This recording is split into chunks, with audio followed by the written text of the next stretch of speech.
Hi and welcome to lesson 5. You're halfway there. Now in this lesson and the next two, you're going to be learning the basics of the Swift programming language. This is the stuff that you're going to need in order to complete the work hard game. Now I know that this coding part can be intimidating for some people, but I really want you to stick with it for at least these 3 lessons. Really pay attention, and I highly recommend that you open up Xcode on your own computer to type out exactly what I'm showing you on the screen. It's really going to help you learn that language structure and those keywords by actually typing it out yourself. There's no need to memorize anything. And by the end of lesson 10, I guarantee you that you'll be able to write your own Swift code. All right, so let's get started.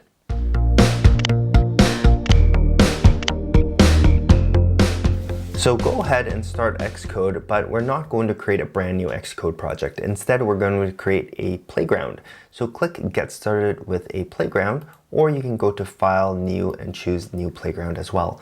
Now you're going to get a screen like this. Go ahead under iOS, choose Blank, and we're going to save this. I'm just going to save it on my desktop. Now first, let me tell you about what a playground is. It's not a full-fledged Xcode app project. Instead, it's just a lightweight file where we can try and test out some things. And this is perfect for us because we are going to just be running and testing some Swift code. Now let me give you a quick tour of the playground and the bare essentials that you need. So this big part right here where you're writing the code, that's the code editor. That's where we're going to be testing out all our code.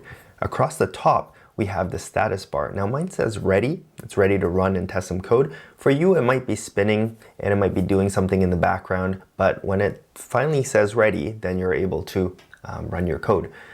Now on the right hand side right here, we don't see anything. What I want you to do is just move your cursor to this line of code, line 3.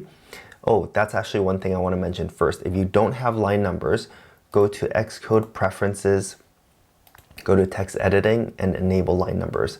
So that's one of the common questions that I get. I don't know if in this version of Xcode they've turned it on by default, but if they haven't, now you know. So yeah, move your cursor down to line 3 and you see lines 1, 2, and 3 highlighted in blue with this big blue play icon. Go ahead and click that. What that's going to do is basically run the lines of code up to that point where you click that button. So it's going to run the code lines 1, 2, and 3. You're going to get some sort of output here on this right hand side. This is the preview column, and yours might look a little different. So I don't want you to focus too much on the output on this preview pane. Depending on what version of Xcode you have, it could look different. Instead, what I want you to do is click in this upper right hand corner, hide or show debug area or the console area.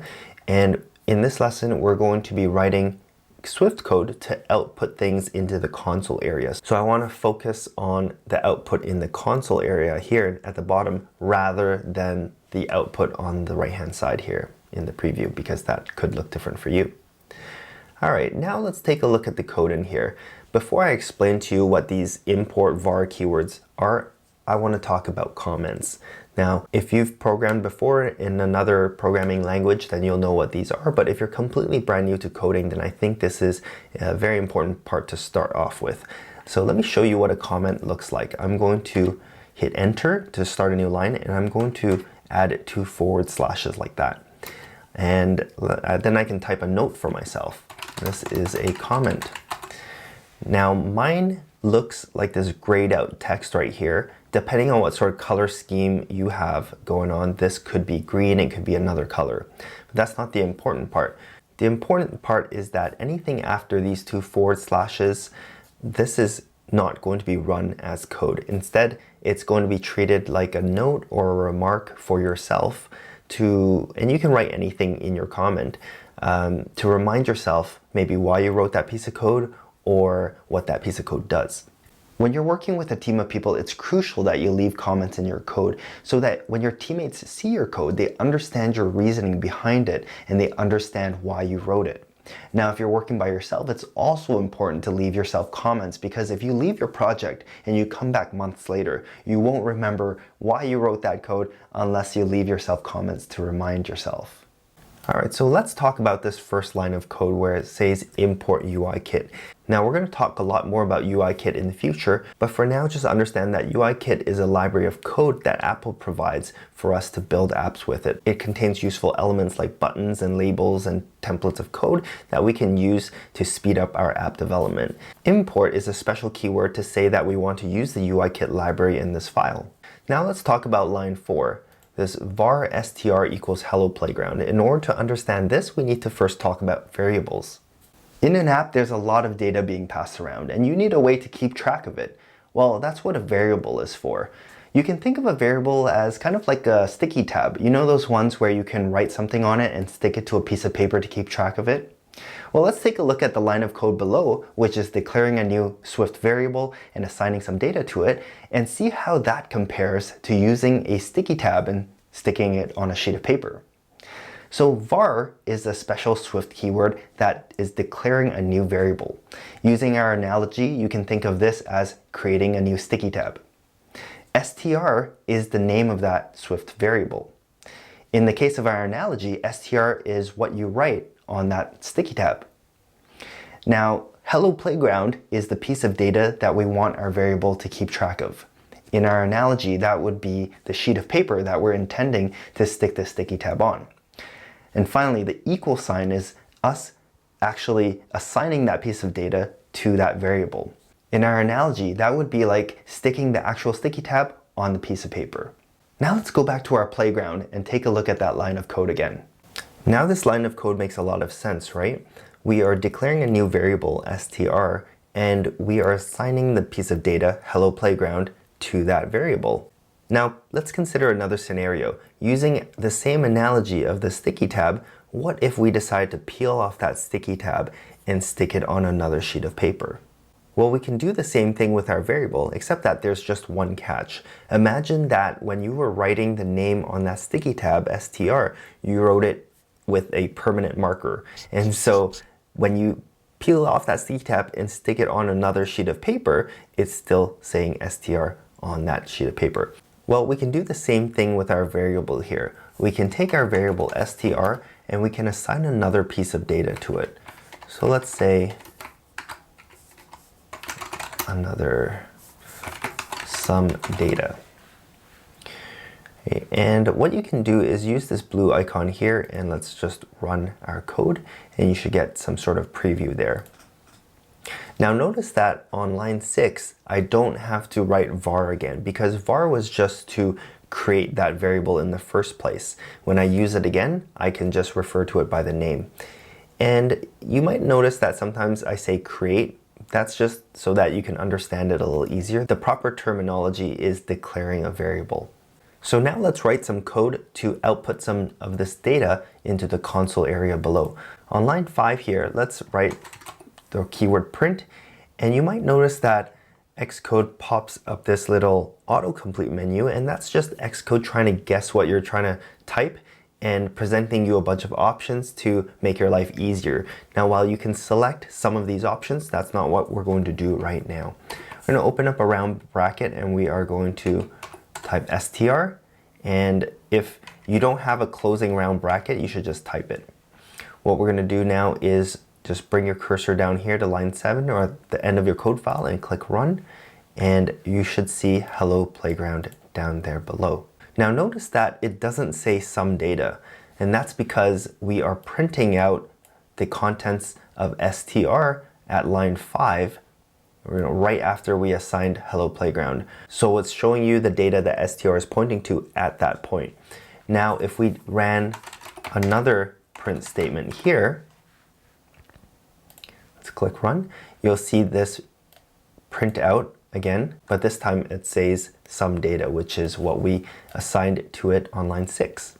Now the next thing we're going to talk about are constants. Constants are like variables, except that once you assign some data to a constant, that's it. You're not going to be able to assign anything else to that constant. Now, using our analogy, that is like super gluing that tab to that sheet of paper. There's no way you're going to get that tab off. It's bookmarked to that sheet of paper, and that's the piece of paper it's going to reference forever. The syntax for declaring a new constant kind of looks like what we did with a variable, except that we used the let keyword instead of the var keyword. Now let's go back to our playground and we'll try it out. Now let's try declaring a constant at the bottom of our playground. Let's say let str equals more data and give it a sec, or you might have to run your playground, but when you do, you're gonna get an error. And it's basically saying that you cannot use str again because your variables and constants must have unique names. Even between two variables or between two constants, you have to have unique names. So why don't we change str to con? And it has to have unique names, just on a side note, because otherwise it would be very, very confusing. So we have con here, and let's try modifying that data for that constant. And give it a sec. And Xcode is going to tell you that you cannot assign another value to constant or con because let is a constant. So you can't actually do this, but with variables we can, right? This goes back to us saying that constants, once you assign a piece of data to it, that's it. So now you might be wondering, when would you use a constant versus a variable? Well, the general rule of thumb is that you should be using constants whenever you can, but however, if you're keeping track of a piece of data that you expect might change, then you would use a variable because a constant is a lot safer, right? Once you assign a piece of data, you can be guaranteed that that's not going to change on you.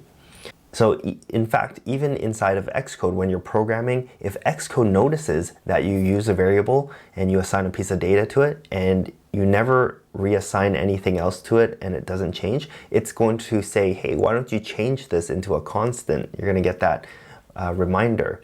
So the general rule of thumb again is to use constants, and if you realize that that piece of data needs to change, then you can change that constant to a variable by just changing that let keyword to a var keyword. All right, so let's erase this line here. Now one other thing I want to point out, and you might have noticed this, is that all of the data that we've been assigning to our constants and variables thus far have just been this text data. Well, there are actually other types of data as well.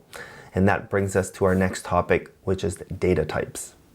The pieces of text that we've been assigning to our variables and constants are called strings.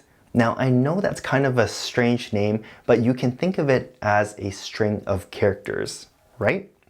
Well, they're just basically pieces of text. Next up, we have Boolean, or bool for short, and these represent true or false. Great for pieces of data that can only be one of two values. Now don't worry, we're going to try all of this out in the playground in just a second, but next up we have integers, or int for short. Just like back in math class, integers represent the whole numbers in the positive to the negative range, including 0. Now you might ask, where are our decimal numbers? Don't worry, I've got you covered. Float is what you're looking for, and these represent our floating point data. In other words, our decimals. I've just showed you 4 data types, but there are actually more, but these 4 are great to start with. I have a Swift cheat sheet at the end which are going to show you the rest, and also a worksheet for you to practice what we've learned in this lesson. Now let's go back to our playground and try this stuff out. Alright, so now let's try some of those data types that we just talked about. Let's type in var b equals true, and let's print b. Now let's try running this line of code here. And you're going to see true appear down in the console below. Now true is a special keyword that you can use to specify a Boolean value. We can also change this to false. Let's run this again, and you can see false appears on the console. Now that we're running more code, I want to point your attention to a special feature of the playground, and down here in this stop playground button, you can actually hold it and choose automatically run. When you do that, your playground is automatically going to execute the code in your playground automatically as you're typing, so you never have to click on that run button again.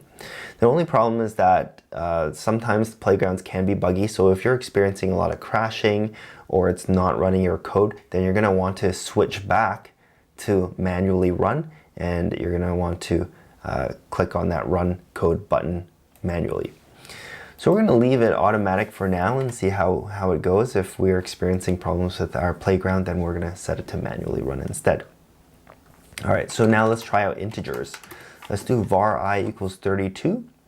That is going to declare a new integer and assign it 32, we're going to assign it 0. That's also an integer. We're going to try assigning, let's say, -10. It's also an integer.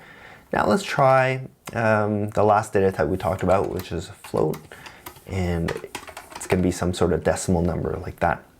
Now there's one important thing I want to talk to you about, and that is that there are actually two types of decimal numbers. So the first decimal number data type is float, like we talked about, but there's also something called double. That's another data type that represents decimals, and in fact, double is a lot more precise than float. That means that a double data type can store a lot more decimal points than a float data type can.